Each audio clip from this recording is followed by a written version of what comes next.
রৈখিক সহজ সমীকরণ দুই চল বিশিষ্ট। আগের ক্লাসে আমরা নবম শ্রেণীর পঞ্চম অধ্যায় রৈখিক সহজ সমীকরণের প্রাথমিক যে ধারণা, রৈখিক সহজ সমীকরণ যে সাধারণ আকার, সেই সাধারণ আকার সম্পর্কে আলোচনা করেছি। আজকের লেকচারে রৈখিক সহজ সমীকরণের যে সাধারণ রূপ রয়েছে, সেই সাধারণ রূপের যে ধ্রুবক পদগুলি আছে, সেই ধ্রুবক পদগুলি নিয়ে আমরা আলোচনা করব। এখন আমরা লিখেছি যে দুই চল বিশিষ্ট রৈখিক সহজ সমীকরণের সাধারণ যে আকার রয়েছে, সেই সাধারণ আকারের সঙ্গে তুলনা করে ধ্রুবক পদগুলির মান নির্ণয়। আমরা লিখেছি রৈখিক সহজ সমীকরণের সাধারণ আকার। আমরা আগের লেকচারে এটা নিয়ে আলোচনা করেছি। তো এটা হলো আমাদের রৈখিক সহজ সমীকরণ সাধারণ আকার, যেখানে এক্স আর ওয়াই হলো আমাদের চলরাশি এবং এখানে a1 b1 c1 a2 b2 c2 এগুলোকে বলা হয় ধ্রুবক পদ, এবং এই a1 b1 c1 কে আরও বলা হয়, এখানে x এর সহগ বলা হয় a1, y এর সহগ বলা হয় b1 আর c1 হচ্ছে ধ্রুবক পদ। ক্লাস 7-এ তোমরা শিখেছো যে সহগ কি জিনিস। তার আমরা কি, এই যে চলরাশি আছে, তাহলে প্রথম সমীকরণে x এর সহগ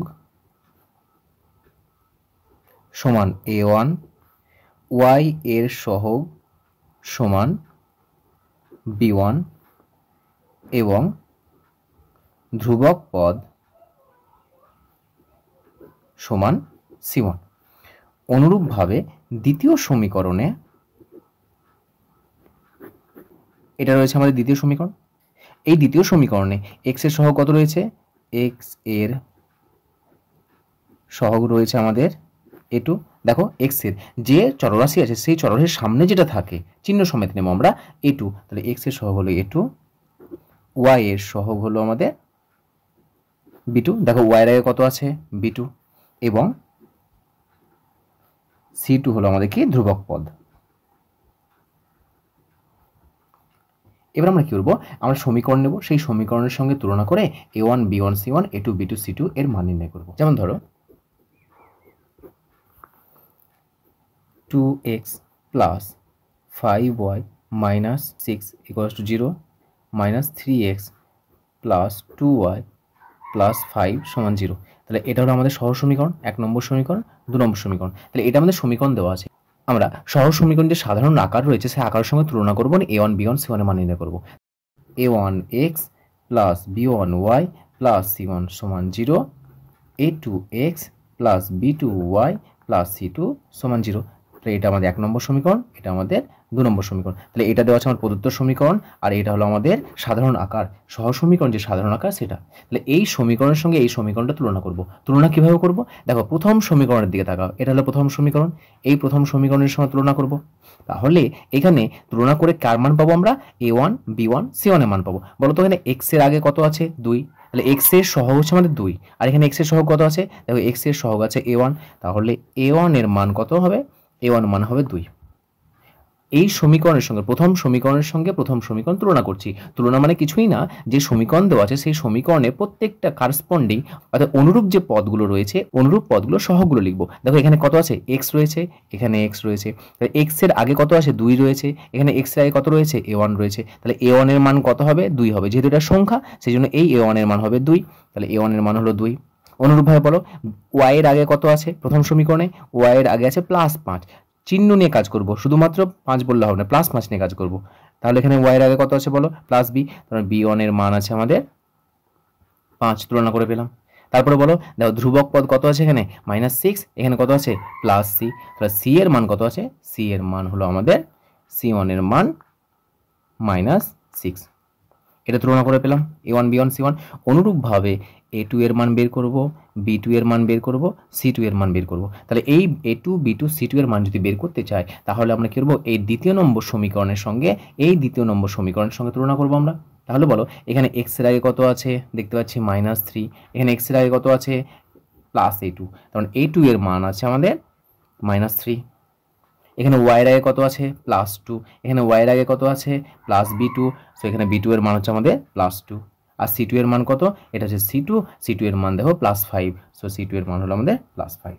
তাহলে আমরা এইভাবে যে প্রদত্ত সমীকরণ দেওয়া থাকবে সেই প্রদত্ত সমীকরণের সঙ্গে তুলনা করে a1 b1 c1 a2 b2 c2 এর মানগুলো আমরা বের করে এরকম দেখো 3x - 5y = 10 - 4x + 6y = -10 এই সমীকরণটা আমরা কার সঙ্গে তুলনা করব a1x + b1y + c1 = 0 a2x + b2y + c2 = 0 এই সমীকরণের সঙ্গে তুলনা করব। এটা হলো আমাদের সাধারণ আকার, সহ সমীকরণের সাধারণ আকার। তাহলে বলো a1 এর মান কত হবে, b1 এর মান কত হবে, c1 এর মান কত হবে, a2 এর মান কত হবে, b2 এর মান কত হবে এবং c2 এর মান কত হবে। প্রথমে আমরা a1 b1 c1 a2 b2 c2 এর মান যদি বের করতে চাই তাহলে আমাকে a আকারে আনতে হবে প্রথমে। তাহলে দেখো a আকারে আছে কি, নেই, কেন? কারণ c1টা বাম দিকে আছে আর দেখো ধ্রুবক পদটা আমাদের ডান দিকে আছে, কারণ ডান দিকে এখানে সর্বদা আমরা কি শূন্য করে রাখবো, সর্বদা শূন্য, তার মানে ডান দিকে কেউ থাকবে না, শূন্য থাকবে। তাহলে এটাকে আমরা সাজিয়ে লিখে নাও একবার। তাহলে বা বলে আমরা এই ডান দিকে যে সংখ্যা আছে সেই সংখ্যাগুলোকে আমি বাম দিকে নিয়ে আসো। তাহলে লিখবো 3x - 5y, এই +10 বাম দিকে গেলে কত হলো, -10 = 0। একইভাবে এই -10 আছে, -10কে বাম দিকে নিয়ে আসো, কত আসবে, -4 + 6y + 10 = 0। এবার তুলনা করো এই প্রথম সমীকরণের সঙ্গে এই প্রথম সমীকরণ তুলনা করব, আর দ্বিতীয় সমীকরণের সঙ্গে দ্বিতীয় সমীকরণ তুলনা করব। তাহলে প্রথম সমীকরণে বলো x এর আগে কত আছে, 3, মানে x এর আগে যেটা আছে সেটা হচ্ছে a1, দেখো এখানে a1 আছে, সো a1 এর মান কত, 3 + 3। তারপর b1 এর মান কত, y এর আগে আছে b1, সো b1 এর মান হচ্ছে আমাদের -5। সর্বদা চিহ্ন নিয়ে কাজ করব, শুধু 5 বললে হবে না, শুধু 5 বললে হবে না। ওকে, নেক্সট হচ্ছে আমাদের c1 এর মান কত আছে, দেখো -10, সো -10।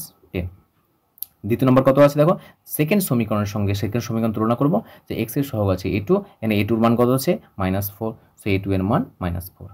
b2 এর মান কত, y এর সহগ b2, সো এখানে y এর সহগ কত, +6, সো b2 এর মান +6।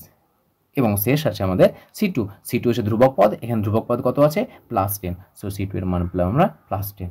সো এইভাবে আমরা তুলনা করে a1 b1 c1 এর মানগুলো বের করব।